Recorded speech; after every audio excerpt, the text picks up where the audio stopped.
NASA administration Jim Bridenstine has said that Soyuz rocket failure this week showed the importance of having more than one way of getting people into space. Bridenstine spoke to reporters in Moscow a day after Russian cosmonaut Alexei Ovchinin and American Nick Hague made a dramatic emergency landing in Kazakhstan after the failure of the Soyuz rocket carrying them to the orbital International Space Station.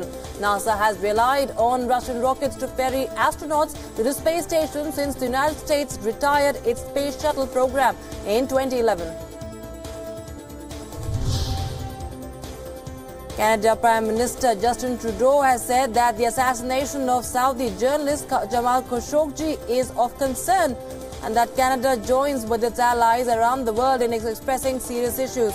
Trudeau also says that it would expect existing arms deal with Saudi Arabia, but that it would be strengthening measures around transparency and accountability in selling weapons. Trudeau added that he would maintain pressure on Saudi Arabia over human rights despite a diplomatic row between the two nations and brushed off suggestions he had botched ties with Riyadh. U.S. Pastor Andrew Brunson arrived at his home in Turkey's Izmir after being released by a court. The court sentenced Brunson, whose case has been at the center of a row between Washington and Ankara, to 3 years and 1.5 months in prison on terrorism charges. He says he would not have served any time further in jail.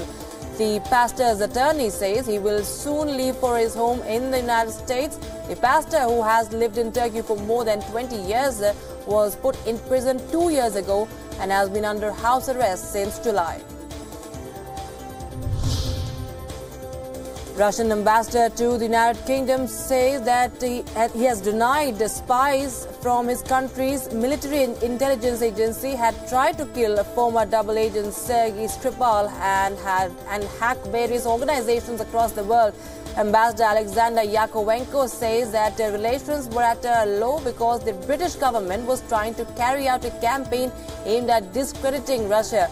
He denies accusations from Britain, US and the Netherlands that the GRU had hacked organizations across the world to undermine Western democracies.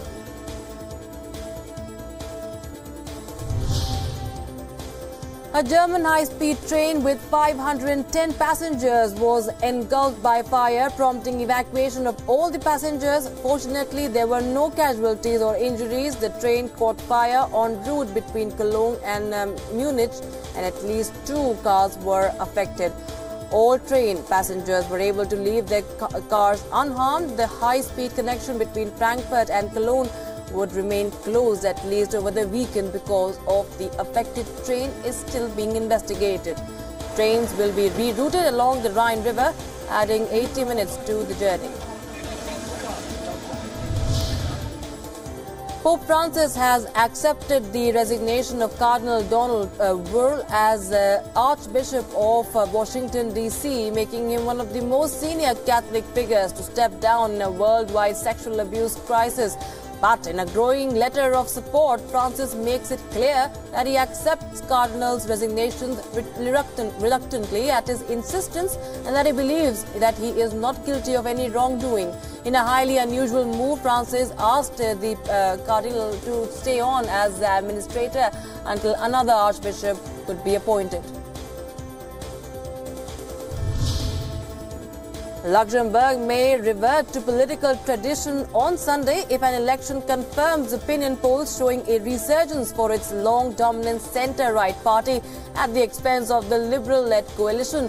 Surveys indicate that the Christian Social People's Party, led for decades by EU Chief Executive Jean-Claude Juncker and by far the biggest single group, will end Xavier Bettel's 5-year term as only the second non-CSP leader since World War II.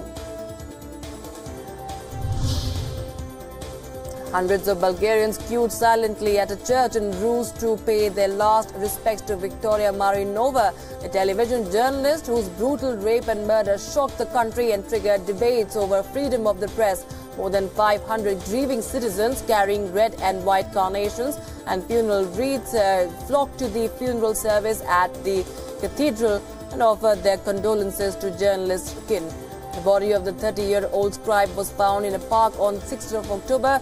Police say she had been raped, beaten and strangled.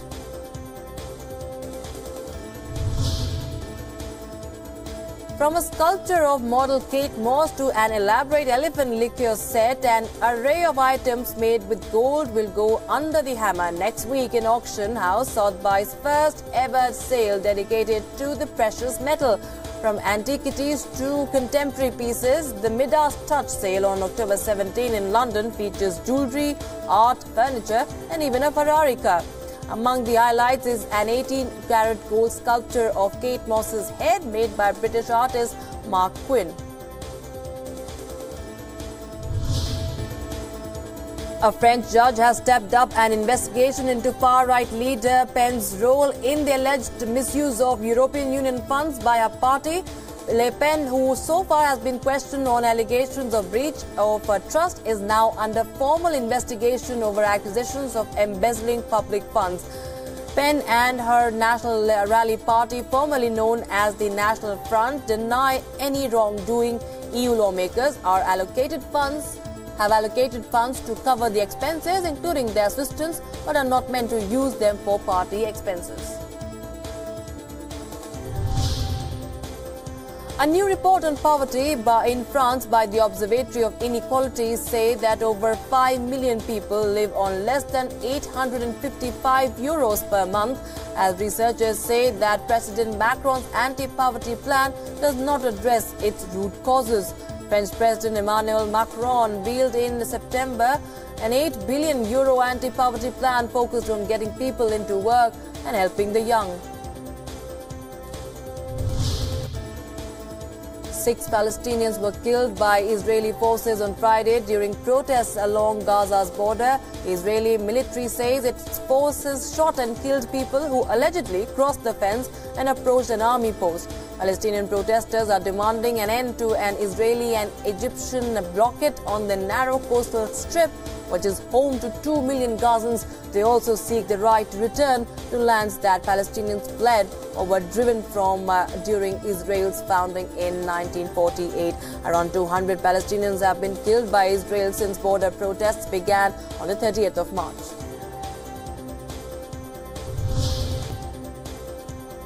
Only a handful of rescuers combed through the rubble of Balaroa in Indonesia to look for earthquake victims before the extended search for bodies ended on Friday evening. The government has ordered a stop to all search and rescue operations in Palu City following an earthquake and tsunami to proceed to what it calls the phase of rebuilding. However, operations in Petobo have been extended for another 14 days and teams will only search in areas reported by the local residents. Newlyweds Princes Eugene and Jack Brooksbank delighted Windsor well-wishers when they took a horse-drawn carriage tour after their wedding service on Friday. Eugene, daughter of the Queen's third child, Prince Andrew, and his ex-wife Sarah Ferguson tied the knot with Brooksbank in a traditional ceremony at Windsor Castle's 15th century St. George Chapel. It was the same setting as the lavish wedding in May of Prince Harry and his American actress wife Meghan Markle.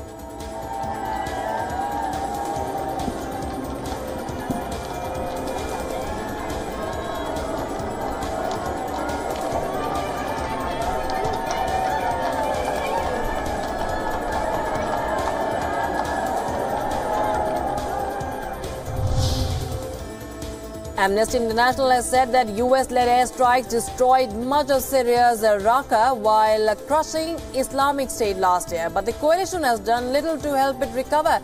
Nearly a year after the battle, 80% of the city is in ruins and thousands of bodies lie in the rubble, with funding to recover them poised to run out.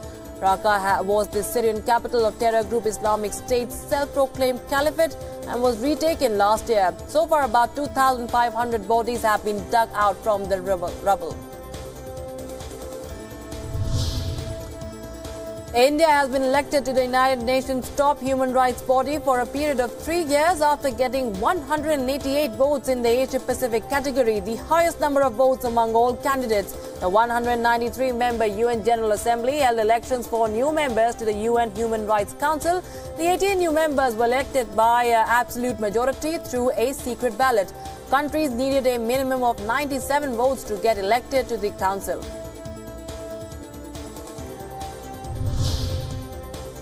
Chief Justice of India, Justice Ranjan Gogoi, has suggested that all judges should follow a no-leave formula on working days of courts. The suggestion is significant in the wake of number of pending cases in India's courts. There are approximately 3 crore cases pending across the courts in India. That is 30 million cases that are waiting to be resolved. Relief workers in Odisha are working overtime to provide food, medicines and other provisions to those affected by Cyclone TITLI. Cyclone TITLI left a trail of destruction behind on Thursday as it killed at least 8 people and destroyed huts, uprooted trees, snapped telephone poles and power lines, leaving hundreds of thousands without electricity.